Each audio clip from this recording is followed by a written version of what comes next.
विद्यार्थी मित्रांनो, स्वागत आहे तुमचं चौथ्या लेक्चरसाठी ग्रॅव्हिटेशनच्या.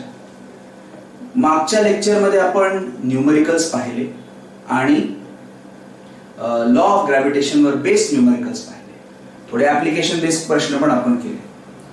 या लेक्चरमध्ये आपण gravitational force on objects on अर्थ, gravitational force which is applied on objects on earth आणि gravitational acceleration या दोन गोष्टी शिकणार आहोत. म्हणजे आपल्यावरचं पृथ्वीवर ज्या गोष्टी आहेत त्यांच्यावरचा जो ग्रॅव्हिटेशनल फोर्स आहे त्याचा अभ्यास करायचा आहे आणि ग्रॅव्हिटेशनल ऍक्सेलरेशन हे आपण शिकणार आहोत. त्याच्यासाठी थोडंसं बेसिक आपण बघून घेऊया. पहिले आधीच्या 9वीच्या वर्गात किंवा 8वीच्या वर्गात जे आपण शिकलो ते थोडंसं परत एकदा रिवाइज करूया. तर gravitational force on us, on objects on earth शिकायच्या जी फोर्स परत एकदा बघूया. तर force is a push and pull which acts on a body and changes the state of the body. असं काहीतरी लिहिलेलं असतं की फोर्स हा एक धक्का आहे किंवा पुल आहे ज्याच्यामुळे बॉडीची स्थिती बदलते. थोडक्यात जर फोर्स लागला तर बॉडीची वेलॉसिटी बदलते. तसे फोर्सचे अनेक परिणाम आहेत, पण फोर्समुळे मुख्यतः बॉडीची वेलॉसिटी बदलते. हा जो इफेक्ट आहे फोर्सचा त्याच्याकडे आपलं जास्त लक्ष आहे. फोर्समुळे शेप पण बदलू शकतो, या सगळ्या गोष्टी घडू शकतात. पण 10वी मध्ये किंवा even in 11th and 12th आपण मुख्य परिणाम फोर्सचा जो आहे तो काय शिकणार आहोत. Wien force acts on a body, the velocity of the body changes.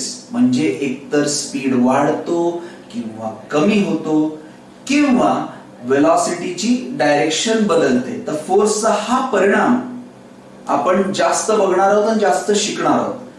फोर्सचा हा परिणाम होण्यासाठी force has to be large. Not any force can cause this change.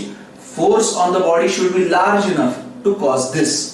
So force, again I repeat, force is a quantity, is a push or a pull which causes the velocity of the body to change if it is sufficiently large. जर force मोठा असेल तर तो बॉडीच्या velocity मध्ये बदल घडून आणेल. Force has to be large enough. एखाद्या ट्रकला तुम्ही जाऊन जर पुश केलं तर त्याच्या स्थितीमध्ये बदल होणार नाही कारण की तुमचा फोर्स कमी आहे. So the force if it is large enough, हे कंसात आहे आणि हे लक्षात ठेवायचं. जर फोर्स लार्ज इनफ असेल तर त्याचा परिणाम म्हणजे बॉडीच्या वेलॉसिटी मध्ये बदल होतो. आता बॉडीच्या वेलॉसिटी मध्ये जो बदल आहे तो मेजर करण्यासाठी एक टर्म वापरली जाते, acceleration. So what is acceleration? Acceleration is rate of change of velocity असं पुस्तकात लिहिलं असेल. Acceleration is rate of time rate of change of velocity. म्हणजे नेमकं काय?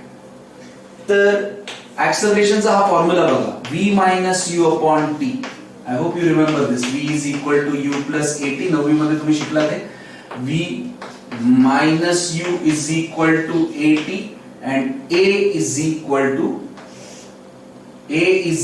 to v minus u upon t. तर ऍक्सेलरेशन म्हणजे काय हे हा फॉर्म्युला सांगतो आणि तुम्ही तर डेफिनेशन लिहून काढलेलं आहे की it is time rate of change of velocity. पण ऍक्च्युली ते काय?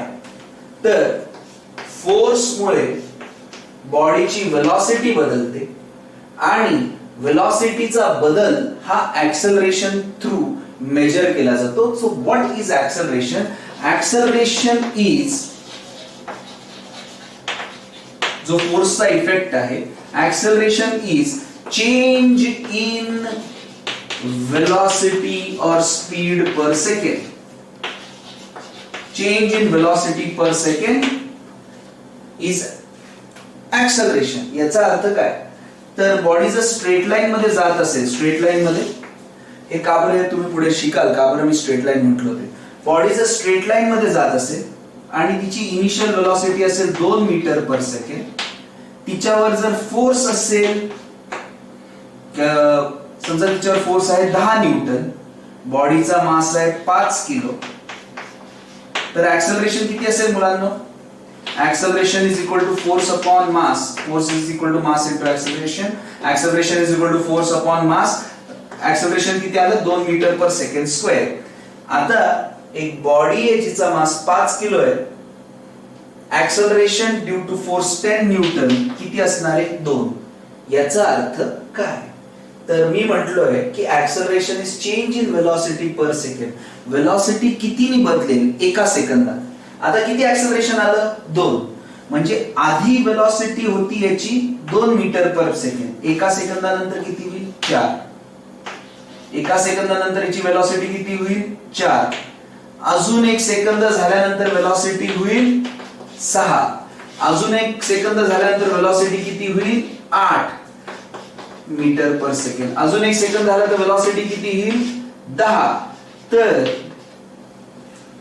फोर्स मुळे वेलोसिटी मध्ये बदल घडतो. वेलोसिटी मधला बदल म्हणजे ऍक्सेलरेशन, किंबहुना ऍक्सेलरेशन म्हणजे चेंज इन वेलोसिटी एका सेकंदात किती होते, एका सेकंदात किती बदलते वेलोसिटी. तर जर एक बॉडी आहे जिच्यावर फोर्स 10 न्यूटन आहे, मास 5 किलो आहे, आपण ऍक्सेलरेशन काढतो 2 मीटर पर सेकंड स्क्वेअर. अर्थ काय?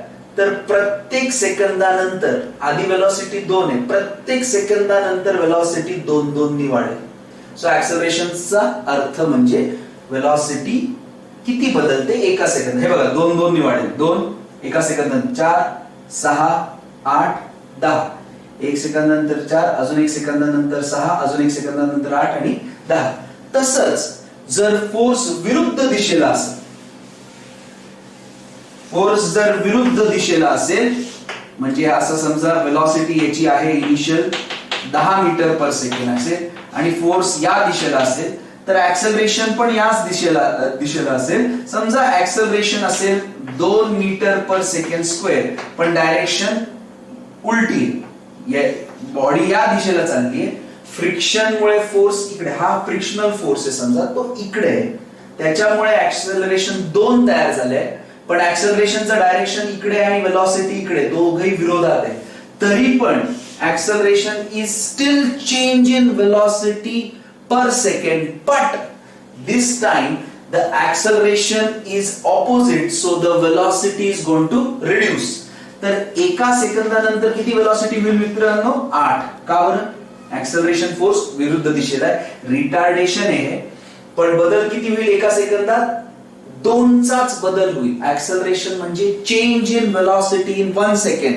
तर एका सेकंदानंतर वेलोसिटी किती होईल? 8. अजून एक सेकंदानंतर वेलोसिटी किती होईल? 6. अजून एका सेकंदानंतर वेलोसिटी 4 होईल.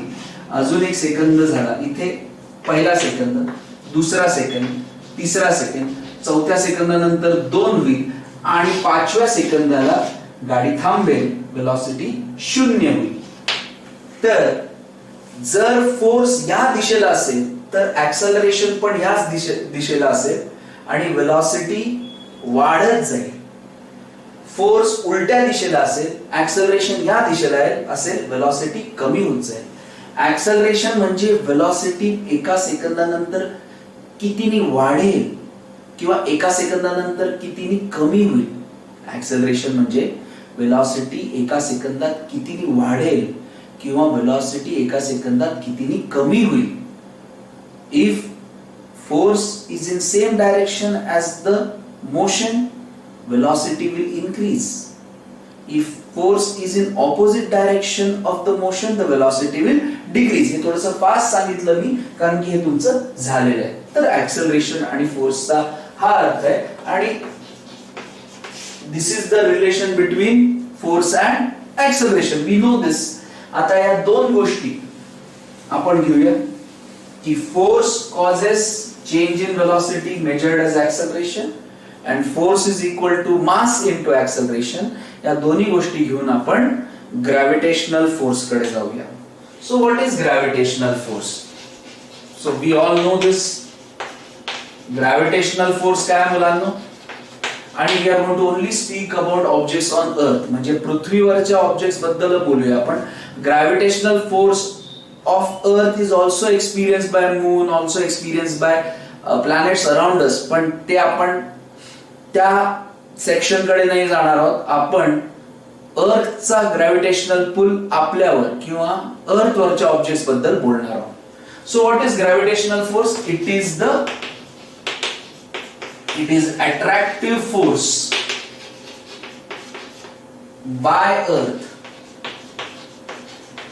on objects on earth, objects near earth also, on earth and near earth. near म्हणजे बऱ्यापैकी near, असं नाही की खूप दूर. near earth म्हणजे एखादी ऑब्जेक्ट जर आपण वरती फेकली तर it is not on earth, it is near earth. Ball जर वरती फेकला तर the ball is not on earth, it थोडासा वरती जातो ना. तो that object is also going to experience gravitational force which is same as the force experienced by the ball on the earth. म्हणजे आपण समजा ग्राउंड फ्लोअरला असू दे किंवा आपण गच्चीवर असू दे, 3rd floor, 5th floor, 7th floor, तरी आपल्यावर फोर्स हा तेवढाच असणार आहे. Okay, so it is a attractive force by earth on objects on or near earth. Near म्हणजे बऱ्यापैकी near, not very far away. Okay, it is a non contact force. समजा आपण कॉन्टॅक्ट मध्ये असू अर्थच्या किंवा नसू, it is we will still experience it. हा थोडासा कॉन्ट्रोवर्शियल पार्ट आहे की सर आपण अर्थशी कॉन्टॅक्ट मध्ये आहोत तर वी आर एक्सपिरियन्सिंग इट, असं काही नाही. If you are in air, देव कर असं न हो, पण if you jump swimming tank मध्ये, if you jump in a swimming tank from a top, are you not experiencing Earth's gravitational pull and are you in contact with Earth then? No. So when you are jumping or you are throwing a ball up, the Earth is not in contact with you or the ball, still they experience that force because Earth's gravitational pull is a non-contact force. Contact मध्ये असा अथवा नसुद्धा जवळ पाहिजे फक्त, तर it is a kind of a non-contact force. Okay. The force it is always directed. Force ची direction सांगतो. It is always directed to the center of the earth.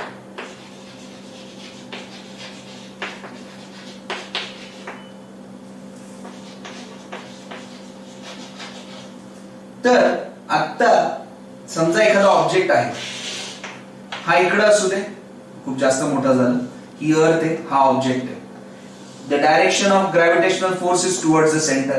समजा इथे एखादा ऑब्जेक्ट असेल, हे खूपच मोठं झालं मला मान्य आहे, पण याच्यावर पण फोर्स इकडेच असणार आहे. समजा एखादा ऑब्जेक्ट असा ऑब्लिक आहे तर इकडे नाही जाणार, त्याच्यावर पण फोर्स इकडेच असणार आहे.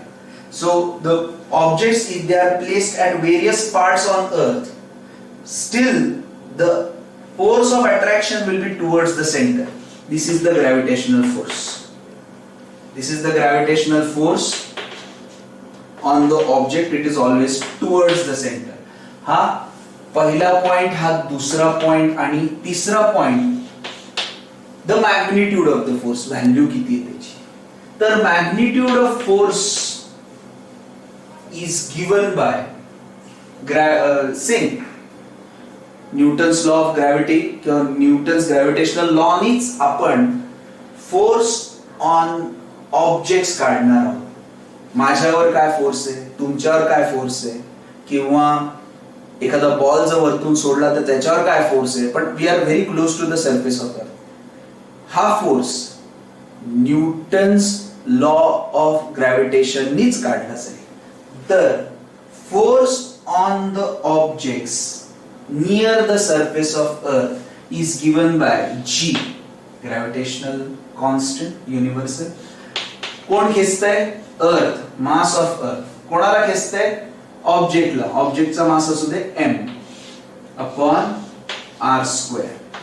What is r? Radius of earth, because the distance is measured between the centres of the object. तर सेंटर ऑफ अर्थ टू, तुम्ही म्हणाल आवर सेंटर और सेंटर ऑफ द बॉल. आता नुसतं आपण जर रेडियस ऑफ अर्थ जरी कन्सिडर केले तरी सफिशियंट आहे. त्याच्यामध्ये हे वरचं डिस्टन्स ऍड करायची गरजच नाही, कारण की हे जरी इथे डायग्राम मध्ये असं दिसतंय की I drawn the line from centre of the earth to centre of the object, तरी पण the centre of the object about the surface of earth काय किलोमीटर मध्ये थोडी असणार आहे. तुम्ही उभे आहात, तुमचं पण एक सेंटर ऑफ मास आहे, तर ते काय किलोमीटर मध्ये थोडी असणार आहे, तुमची उंचीच्या साधारण अर्ध असणार आहे ते. तर कम्पेअर्ड टू अर्थ्स रेडियस तुमचं सेंटर किती मोठं असणार आहे ना. Height of your centre is very very very small. तर तुमच्यामध्ये आणि अर्थच्या सेंटर मध्ये अंतर आपण आर पकडू शकतो, which is the radius of the अर्थ. So the gravitational force between earth and the object on earth or near earth is found using Newton's law of gravitation, which is G, mass of earth, mass of object upon r square, where r is the radius. झालं. Earth's gravitational force संपलेला आहे. आता मागच्या याच्यामध्ये मी म्हटलो होतो की force produces, if force is large enough it produces acceleration, velocity मध्ये बदल घडून आणतो. अँड वी ऑल नो की अर्थचा force on us is large enough. आता काही जण म्हणतील sir Newton's law of gravitation मध्ये अर्थ आपल्यावर फोर्स लावतोय, आपण अर्थवर फोर्स लावतोय का? हा थोडासा ना सिलेबसला सोडून थोडासा टॉपिक आहे, म्हणजे तुमच्या पुस्तकात असेल थोडंफार मेन्शन, एक्झाम मध्ये येणार नाही. पण जर आपण थोडस वेगळं जर बोलायला गेलो तर आता इथपर्यंत फक्त सिलेबस पॉइंट ऑफ व्ह्यू झालेला आहे बरं का, की मी ग्रॅव्हिटेशनल फोर्स अट्रॅक्टिव्ह असतो, it is always towards the centre of earth, आणि त्या ग्रॅव्हिटेशनल फोर्सचा जो आहे आपल्यावर जो ग्रॅव्हिटेशनल फोर्स आहे त्याचा मॅग्निट्यूड काढलं. हे झालं सिलेबस पॉइंट ऑफ व्ह्यू. पण न्यूटन काय म्हणतो की the force with which earth will attract us is the force with which we will attract earth. जेवढ्या फोर्सनी अर्थ मला खेचते तेवढ्याच फोर्सनी मी अर्थला खेचतोय. Now this is interesting. मग काही जणांच्या मनात हा प्रश्न येतो की समजा आपण स्विमिंग पूल मध्ये डायव्ह घेण्यासाठी उडी घेतली आणि आपण हवेत असताना जेवढा फोर्स आपल्यावर आहे तेवढाच फोर्स आपण अर्थवर लावतोय, तर अर्थ का बरं येऊन आपल्याला चिटकत? पॉइंट. हा प्रश्न एकदम बरोबर आहे. चला आपण बारीक आहोत किंवा आपण कमवतो, पण समजा काही जणांच्या मनात हाही विचारायचं, समजा थोडासा वाह्यात विचार की हल्कनी उडी घेतली, तो तर भरपूर प्रचंड आहे, त्याला कधी अर्थ चिटकणार? So it's a good question. True, the force with which you are attracting earth is attracting you, you are also attracting earth. तुम्ही पण अर्थवर तेवढाच फोर्स लावतात, पण तुमचा फोर्स कमी आहे. तुमचा force is not enough to pull the earth towards you. Okay, तर साधारण म्हणजे हे आपण मॅथमॅटिकली आपण नंतर हे करू शकू, प्रूव्ह करू शकू. 70 किलोचा माणूस आहे, तर त्याच्यावर फोर्स ऑफ अट्रॅक्शन हे पुढे काढता येईल आपल्याला. 70 किलोचा माणूस आहे तर त्याच्यावर फोर्स ऑफ अट्रॅक्शन 700 न्यूटन असेल. हे कसं काढलं? हे समजा G M upon r square मी काढले, तर हा 700 Newton is enough for the small mass of 70 kg to stick to earth. म्हणजे अर्थ कडे खेचलं जाण्यासाठी 700 न्यूटन खूप झाला 70 किलोला. पण समजा 700 न्यूटन समजा अर्थ वर अप्लाय झाला, तर बघूया आपण ऍक्सेलरेशन किती तयार होतं. 700 Newton. What is the mass of earth? 6 × 10⁻²4. तुम्ही पाहू शकता ऍक्सेलरेशन 10⁻⁻22 आहे, म्हणजे अर्थ ऍक्सेलरेशन जवळपास 0 आहे, म्हणजे अर्थ जागची हलणार नाही. ओके, कारण की 700 न्यूटननी तिचं काही बिघडणार नाही. इनफॅक्ट आता आपलं खरं तर सिलेबस पॉइंट ऑफ व्ह्यू आपण जास्त विचार करतोय. इनफॅक्ट जर या जगातले सगळे 7 बिलियन लोक, जगात आता साधारण 7.5 ते 7 बिलियन लोक असतील, डोंट नो बट रफली, तर हा आकडा जर 7 बिलियन असेल तर या 7 बिलियन लोकांनी पण एक साथ एका ठिकाणी येऊन, जे शक्य नाही, जर एका जागी एका देशात येऊन सगळ्यांनी जरी एकत्र उडी घेतली, म्हणजे 7 बिलियन लोक आले, कसे येतील काय माहिती, आणि एका ठिकाणी येतील ते पण कसं येईल माहिती नाही, असं शक्यच नाहीये, पण आले आणि समजा एखाद्या ठिकाणी हे सगळे 7 बिलियन लोकांनी अशी वरती उडी घेतली एक साथ, तरी अर्थ जाऊन त्यांना चिटकणार नाही.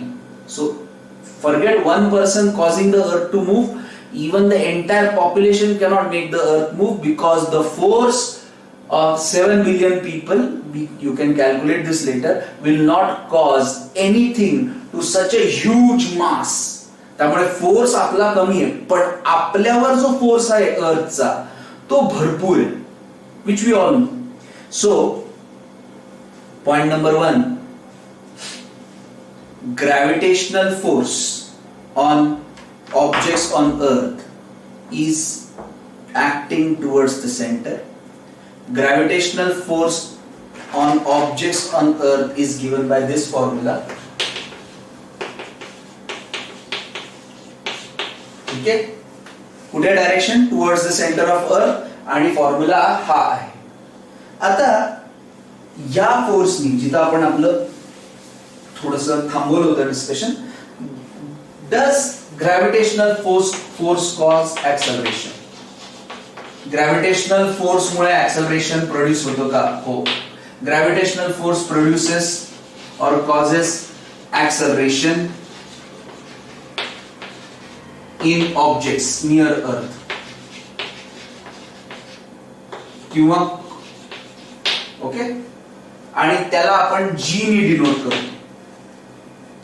Gravitational force causes acceleration in body near the surface of earth and it is denoted by G. आता हे कसं माहिती आहे? बॉल वरती फेका, तो कंटिन्युअसली वरती जातो का? नाही. वरती जात असताना त्याचा स्पीड कमी होतो आणि खाली येताना त्याचा स्पीड वाढतो. म्हणजे वरती जाताना समजा this is the surface of earth, sir surface of earth flat नसतं, आपल्याला फ्लॅटच दिसतं ना, ग्राउंड फ्लॅटच दिसतो का? कर्व दिसतो. तर ग्राउंडवर एका मुलाने चेंडू वरती फेकला, तर चेंडू वरती जात असताना फोर्स ऑफ ग्रॅव्हिटी परमनंटली खाली आहे, त्यामुळे acceleration due to gravity is also down. तर याची वेलॉसिटी वरती जात असताना कमी होते, इथं ती 0 होते.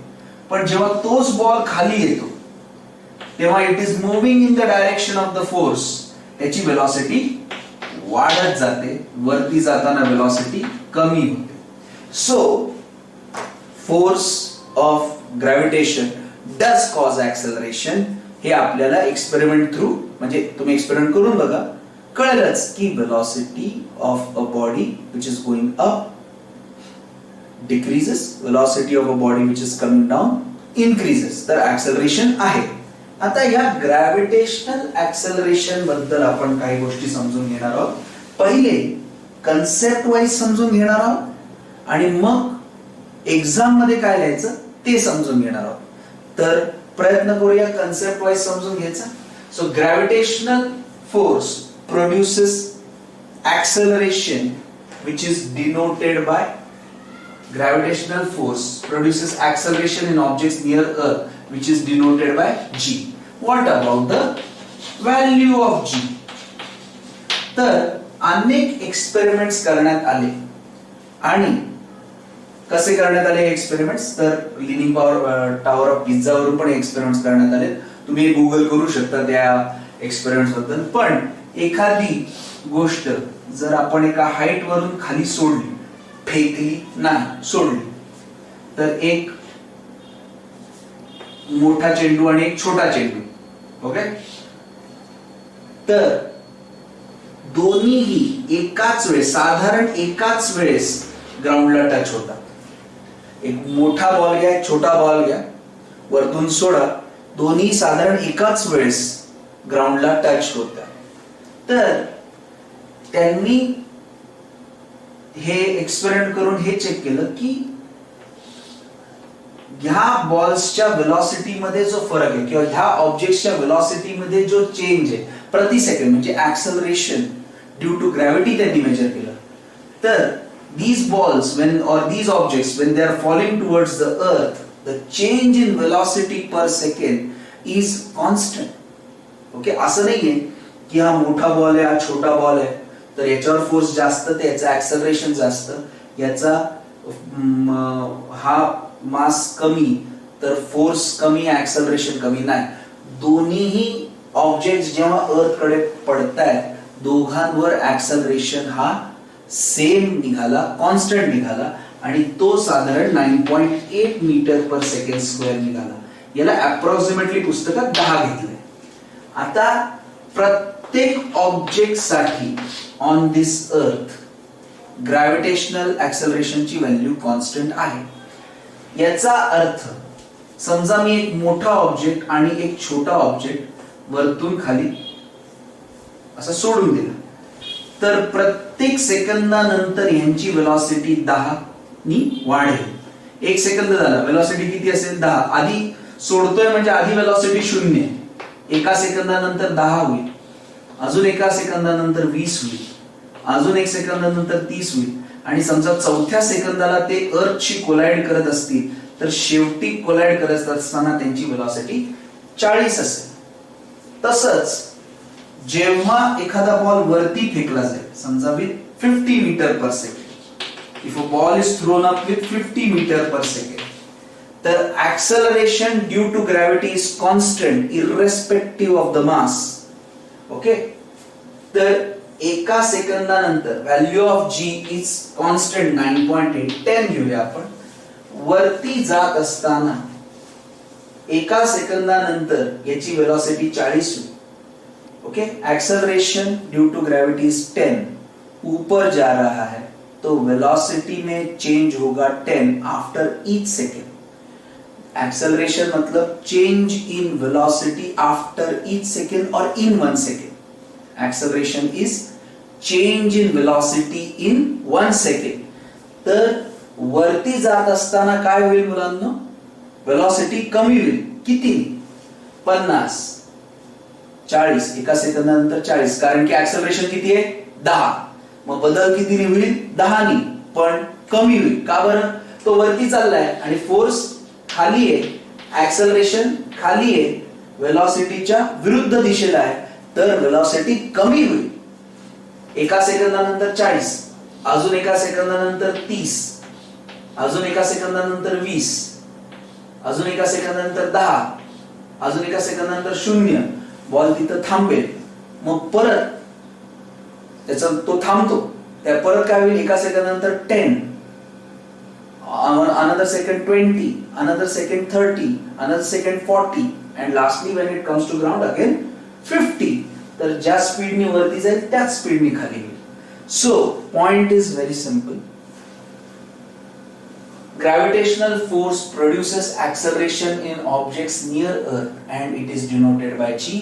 The value of G is constant near the surface of Earth. Near, किती near? तर 8 किलोमीटर पर्यंत, साधारण एक 8-10 kilometre from the surface of earth याची value you can take it as constant 9.8. थोड़ा बहुत डेसिमल इधर उधर.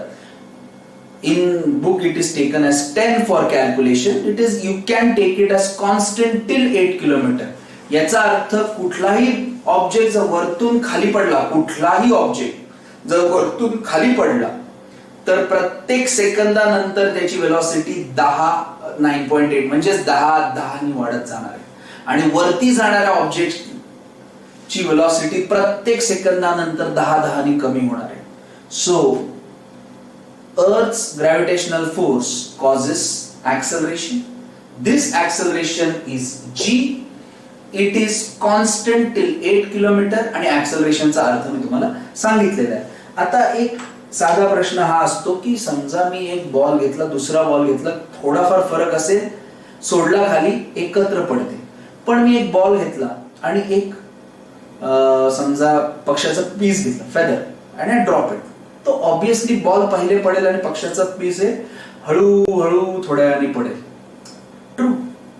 Y? Because there is air resistance आणि एअर रेजिस्टन्स मुळे ते जे पीस आहे ते खूप लेट पडतं, त्याला एअर रेजिस्टन्स मुळे तो हळूहळू खाली येतो.